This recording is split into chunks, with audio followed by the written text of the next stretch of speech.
Hi, I'm Julia, and this is my shed. So I've been putting this off for too long, really. The next thing we need to do is to get the boiler fitted to the chassis so we can figure out what's going on in the smoke box. So we need to get that and the ash pan onto the chassis. So yeah, let's get on with it. It's very, very heavy.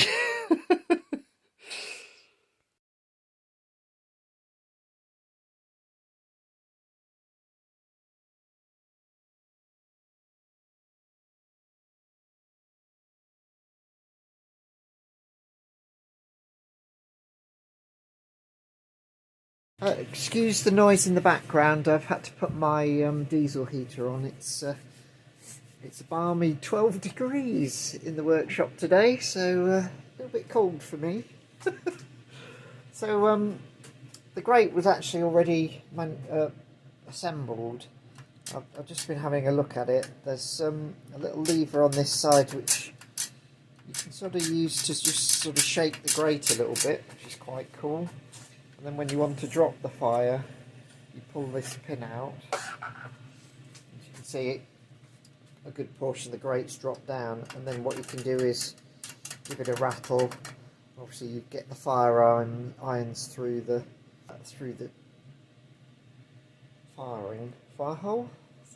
fire hole, and you just rake out any loose, and then obviously all your once it's dropped to the ground. So at the moment the firebox is open just at the bottom, and it looks like there's some brackets there possibly for a damper. Yeah, so I need to have a look at the instructions next and see if there's anything missing from this part. Don't really know how. Oh, actually, that's what this lever's for. So obviously you can't get access to this when the boiler's in place, so you use the lever to lift up the grate so you can put the pin back in. There you go. That makes sense, doesn't it?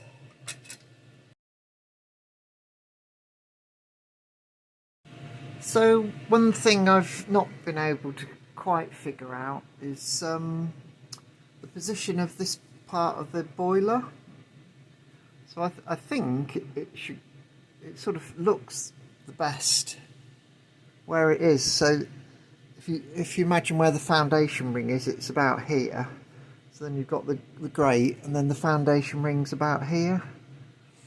So sorry, foundation ring goes from here to about here. So so to my mind, that's the best position for the boiler. But as you can see, there's quite a gap here, but I think I can bend here and push this up, and it needs to go up a bit anyway because we're hitting on here.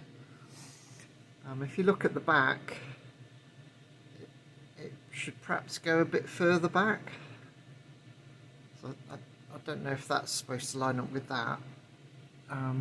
Oh, just as an aside, this isn't the Modelworks boiler. This is I'm not sure. I think it's probably a homemade boiler, but it's not the Modelworks one. There's a story behind that which we won't go into. Anyway, with the boiler in that sort of forward position, not sure if you can see, but the blast pipe doesn't match up with the smoke box. So from the smoke box point of view, we need to go back quite a way. So let's move it to that position, and I'll show you what that looks like.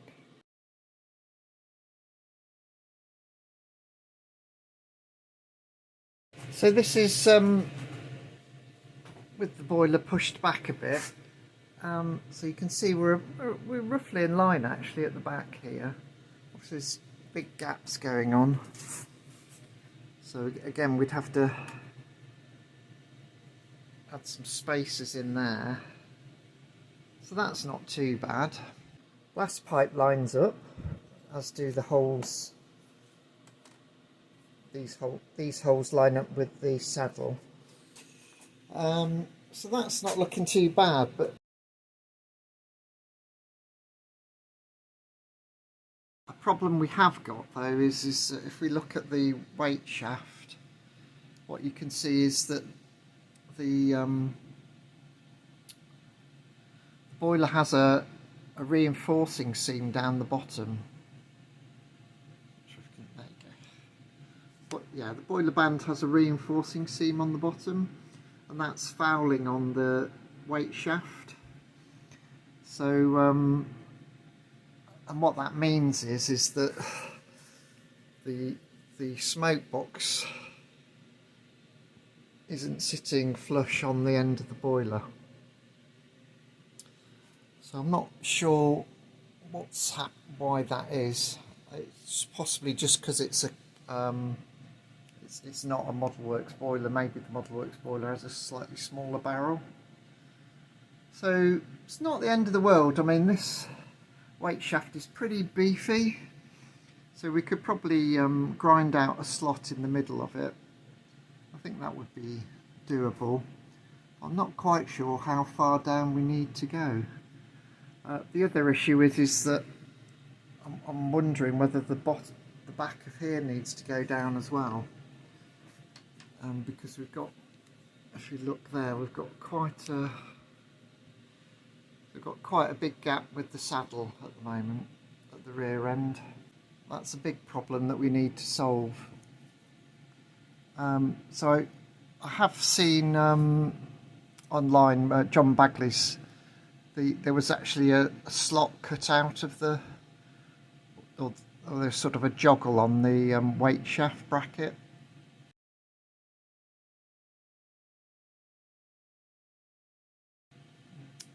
But yeah, I think we need to address that first, and I think it's going to be quite difficult to machine this now. So I've just opened the box of that's got all the smoke box fittings in, and I found this, which I'm assuming needs to go underneath the smoke box. So what I'll do is I'll pop that in. I mean, it's not going to raise things up by much, but I mean, at the moment I don't know the exact height that the smoke box should be. So let's lift the smoke box off and put this in and just see how it looks then.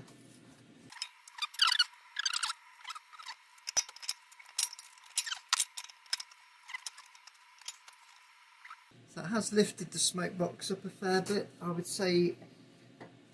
Let's bring you around here so you can actually see. Okay, so that makes things look a little bit better. I'm not sure if you can see, but there's about a 5mm gap there, which would take quite a chunk out of the weight shaft bracket. So, but probably only about half of it, so it would probably still be strong enough. I could always add some reinforcement to it if it's starting to twist. So I'm not going to rush into a decision on what we're going to do with the boiler. I think we've got two options. We can put a spacer in here to lift up the whole of the smoke box by about 3 or 4mm,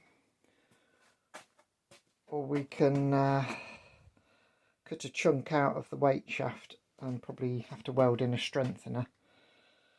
Now, I did think about doing this before, and what put me off was the fact that chances are we're going to end up distorting the weight shaft, and it's going to be very tight in these bushings. It's not going to pivot very freely. So that's I'm sort of down on that idea. But then, if we raise the smoke box up, is that going to look silly? You know, it could potentially be a problem with the design of this anyway. I don't know. We'll leave the boiler now for this week. I'm really interested in your opinions on this, which way you think I should go. I will listen to all ideas. I'm quite open about this.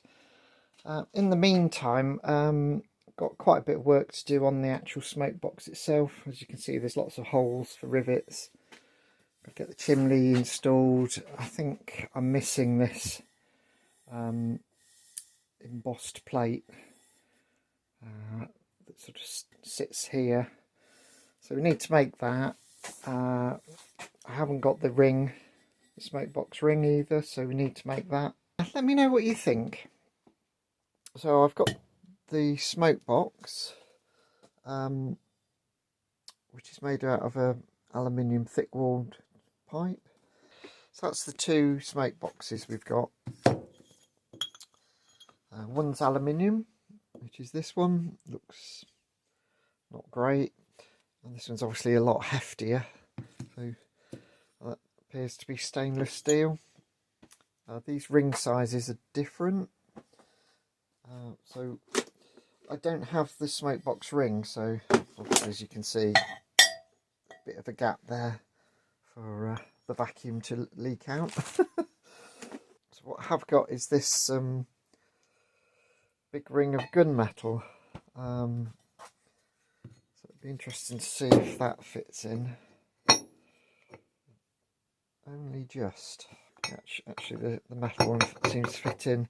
So the spink drawings actually show that as being an angled area. So I think that might do the trick. I'm just wondering about whether these bits are too close. We're all good on these rings. We can come outside of those. So the only thing we would need to do is plug up these two holes. But apart from that, this is it's going to save us a lot of work boring out this ring, which is obviously going to take a long time. So I'll figure out what these are, and we'll have to put in a plug of, I think this is phosphor bronze of some description, gunmetal maybe, but we can basically get away with just plugging those, I think. So if you plug them, okay, so I think that's fairly central. So what you can see is that obviously these are within the perimeter of the smoke box, so we need to sort those out. So what I'll do is centralise the ring, draw around with a Sharpie marker or something, and then I can just cut between these holes using the bandsaw. So we'll have some bits of this left over. It's quite thick material. And that'll be a good start to our smoke box door ring, or smoke box ring. I have got these spink drawings, so I've got a rough idea of how thick it needs to be. An 1/8 and a 1/16, so that's 7/16, I think, in old money. So it's about 5/8 at the moment, so that's plenty thick enough. Yeah, so we should be okay there. I think we've just about got enough thickness to protrude past here. So yeah, I think we're on to a winner here. I've had this ring of gunmetal. You might think, oh, that's a bit of a wasting gunmetal. I've had this for at least 10 years. Its time has finally come. So here you can see the problem that we've got. Most of these holes sit outside of the ring, so that's fine. But we've just got two here which we'll need to plug with some sort of copper alloy, probably brass. I'll have to see what I've got.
So that's this nicely cut up.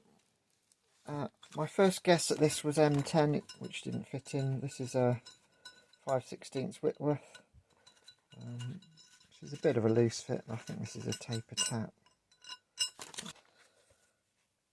So that's 5/16. So I'll thread a couple of plugs, 5/16, and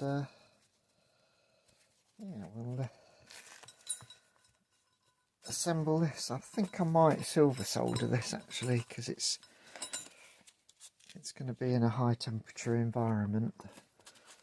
I'll chuck this in the acid bath while I'm making up a plug. So we found some 5/16 brass bar. So I'll just clean up the end, chamfer it, and then we'll thread it with the Whitworth 18 TPI thread.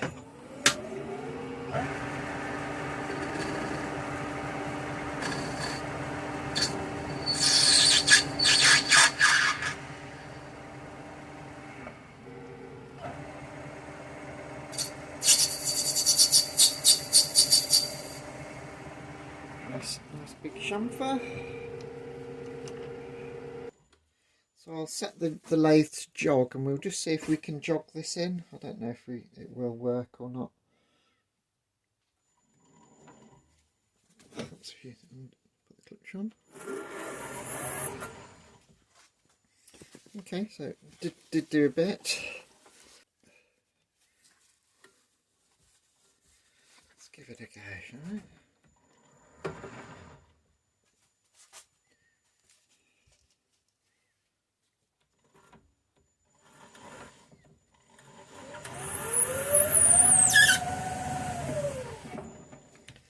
Okay, that worked quite well, didn't it? I think that'll do, actually.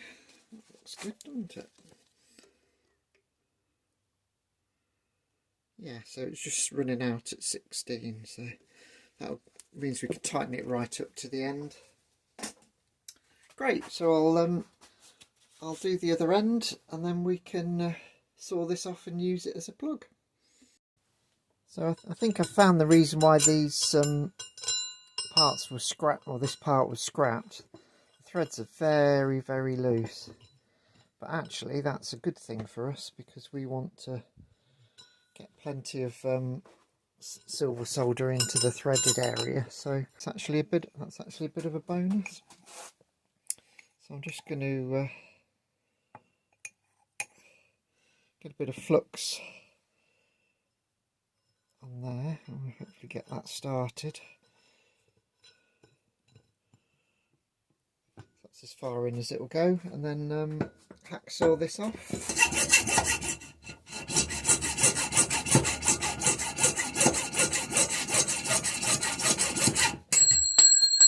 There we go.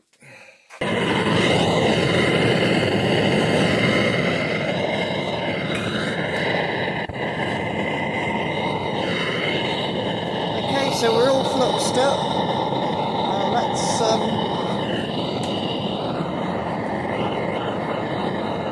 see if we can get these silver soldered.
has taken a considerable amount of heat, not unsurprisingly. That is a very big chunk of gunmetal, so you've seen how I should have gone up and used my big burner, but I can't really use that indoors, so I'm sort of being a bit lazy. I used a bit more gas than we needed to, but so that's gonna take a while to cool down, so we'll best leave it alone for a minute, I think. So this is cooled down nicely. I need to hacksaw this bit off, and probably this piece. Might try filing it a little bit just so it's not so hard on the lathe. And then I'm going to mount it on the forge wheel like this. So I haven't really got much to centre on. There is this very slight chamfer here that's machined, so I think we'll aim for that because we haven't got a lot of leeway. Yeah, so let's do some hacksawing and then I'll take you to the lathe. Okay, so what we're going to try and do now is centre it as best we can in the chuck. We haven't got a lot of spare material, so what I'm planning to do is this is rough cast, this face. Obviously we've got the saw cuts on the outer face, so I want to machine this face to be the inside of the Smokebox ring. So this will be the inside, so that needs to be chamfered to fit within the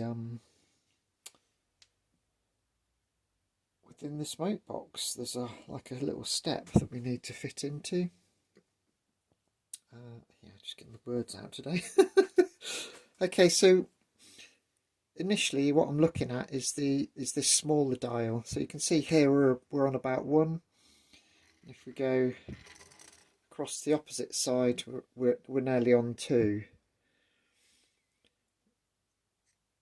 So that means this side is too far this way. So we want to push it that way. So we'll slacken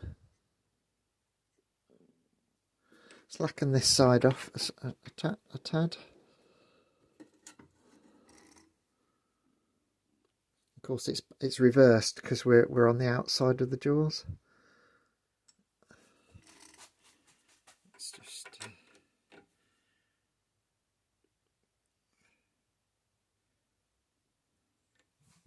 try that. We're on 1 there, 2 there. Actually, we're getting closer.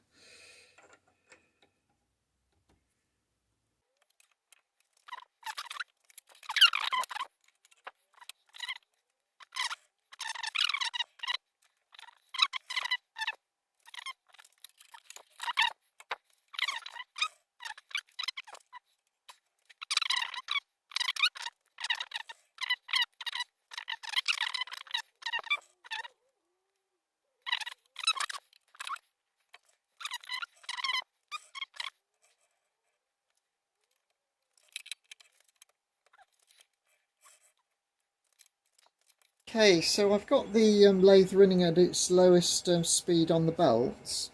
I haven't got back gear or anything. So we're just going to start cleaning up this outside edge.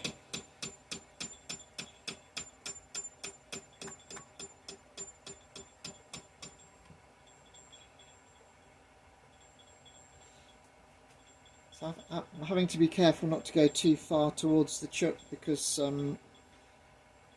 the saddle will actually crash into the part. So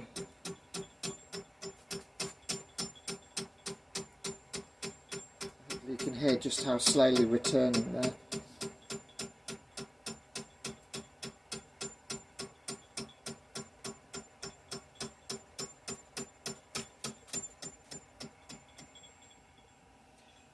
As you can see, we're only really touching the odd piece at the moment, so we'll just keep going in and see how we get on.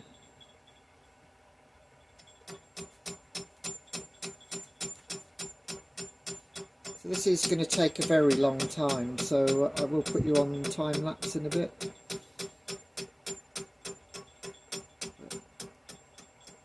Hopefully you get a feel for the sound of it more than anything. I think this, your ear gets tuned into when a cutting tool's doing a good job or when it's struggling.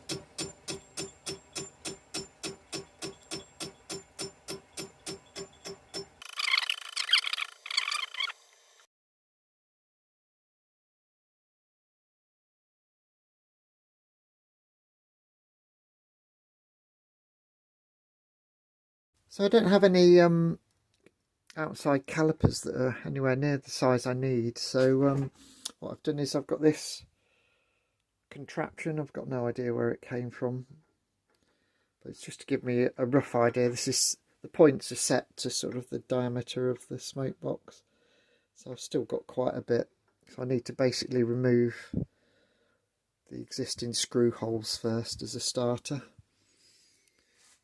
I'm noticing the odd inclusion in the casting there, but right, we can let's keep going.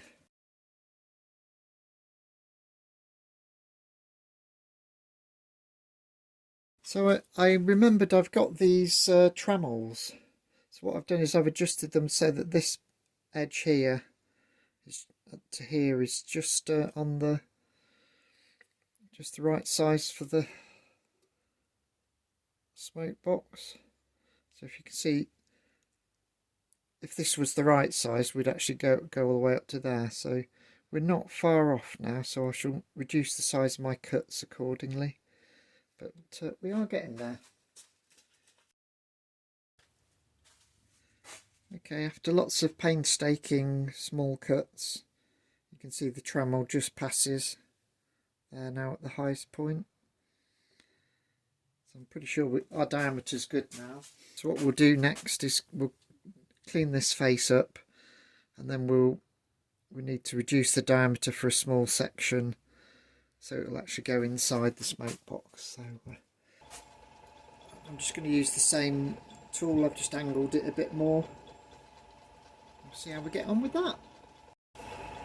So the ring's about 15 at the moment, and we need to get it down to 11, a thickness of 11, so we can take a couple of mil off each side to clean it up. It's quite a rough surface here, it's as cast, so I'll take my time till we get through that crusty surface.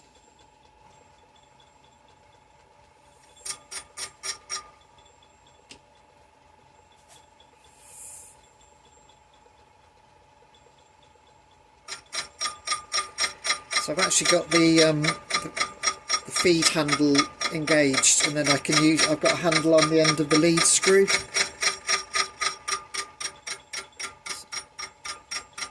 That'll just stop the carriage moving backwards. Obviously it's an interrupted cut, so you're basically getting a lot of vibration pushing you back.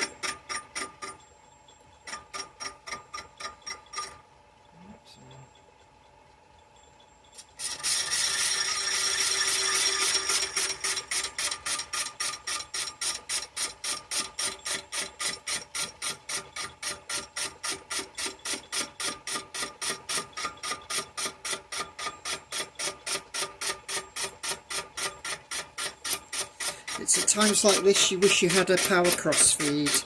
That's the one complaint I've got about this Myford, is that it's a little bit too old to have the power cross feed.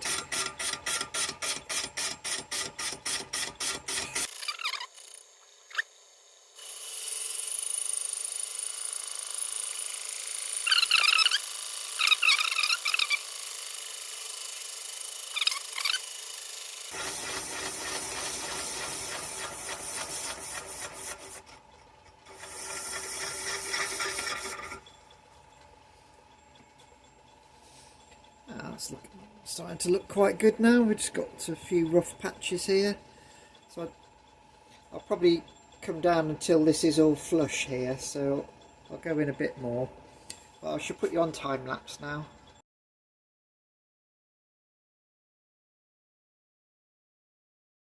So we've got a really nice finish on here.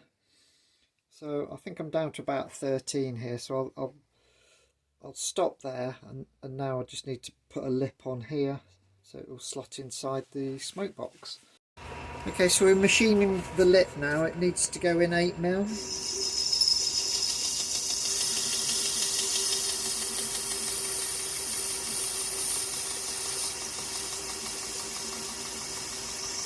Okay, so that's 8mm, and the total in feed is going to be about 3mm, but we'll creep up on that. This cutter's not particularly sharp, so I can't feed too quickly.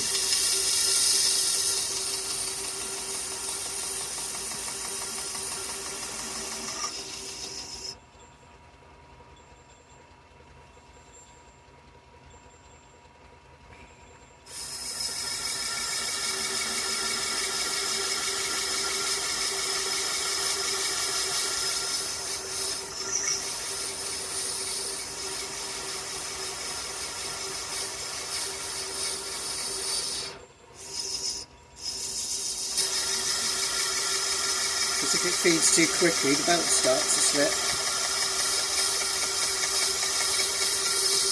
Mind you, I'm taking a 1mm cut of the diameter at the moment. It's probably a bit much.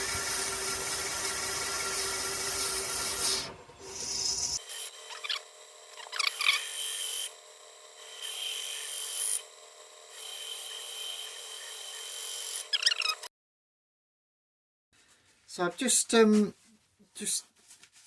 my final cut, I've only just gone in just about 1/2mm or so, but that's actually just nice and tight on there, so now I'm pretty much there. So I'll just finish this cut off and then we'll try it again, but I think we're getting very close now.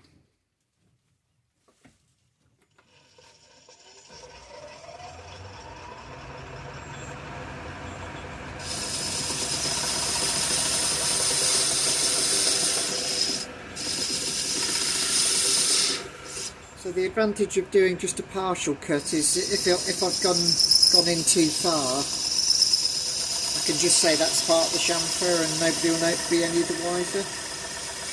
But as it is, it's quite a nice snug fit, so I'll complete the cut and then try it again.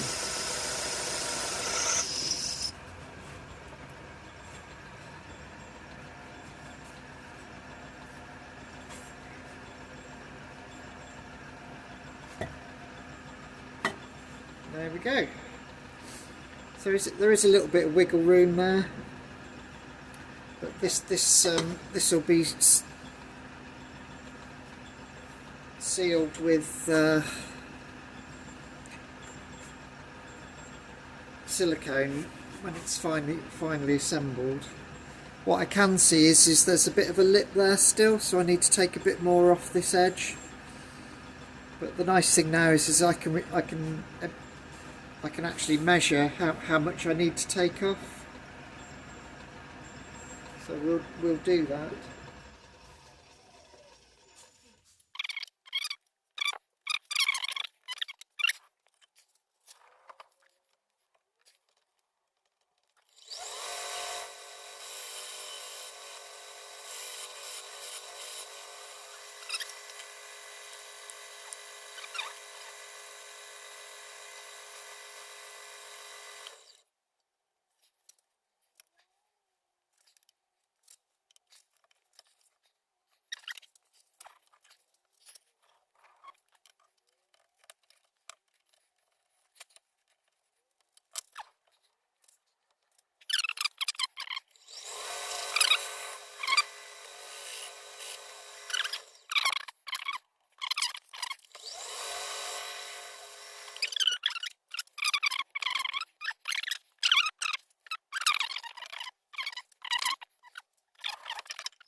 Okay, I think that's as good as it's going to get. I think the counter bore on the barrel's not great, actually. Sorry, the smoke box. So I think that there's a bit of a discrepancy there anyway. So if that doesn't, there seems to be just a low spot here, so I might just file that off if it looks odd. But we should be okay. Otherwise, this is going to be too much of a lip brown this side, so it's going to look strange. Right, so I think we'll leave that side for now and turn it round, get it all aligned, and we'll machine the other side. Okay, so we've got this aligned to within about 0.05 of a mil, which is close enough. I think we haven't got any hard edges. We've just got to take this flat, and then this will be curved, so you're not going to notice a discrepancy like that, I don't think. So the next job, we need to get this down to 11.1 mil.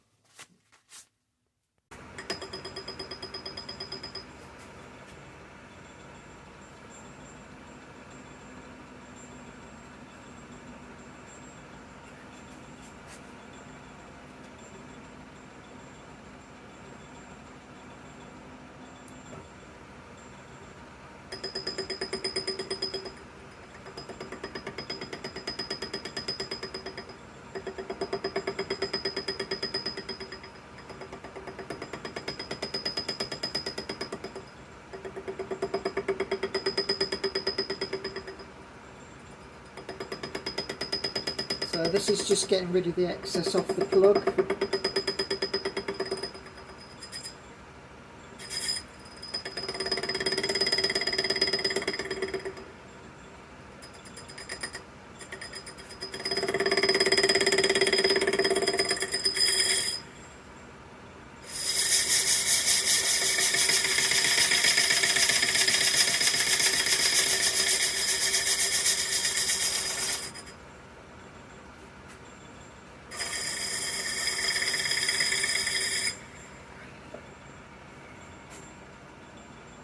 Okay, that's nicely cleaned up, so we'll see how thick that is now. So basically just need to take 2 mil off that.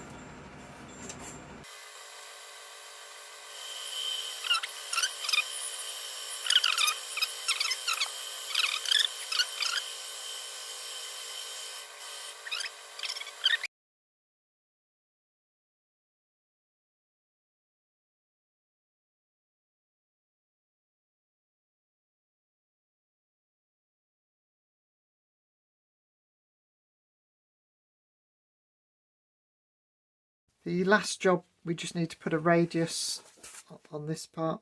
This isn't fantastic. This is a bit too big a radius, but it will do as a start.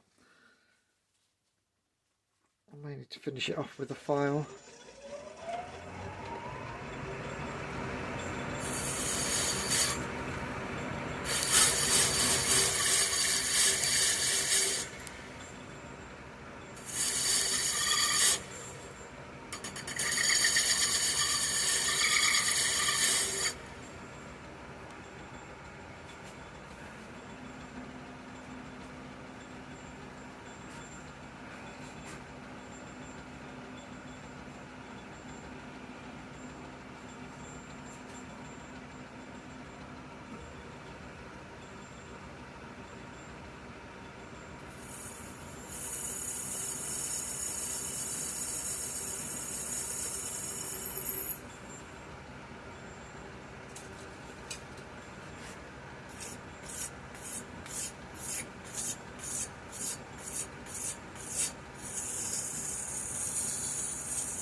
Okay, I think that looks quite nice.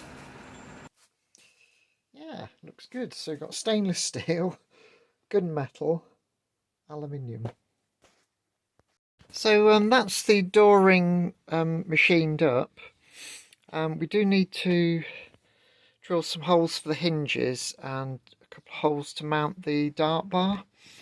But before I can do that, I need to assemble all the door assembly to get the hinge spacing, and the same with the dart bar. So I think what I'll do is I'll bring this video to a close now, and then we'll start on the assembling the smoke box door next week. So anyway, hope you found that interesting. Do leave your comments on the what to do with the boiler. Like, share and subscribe, and I'll see you in the next one.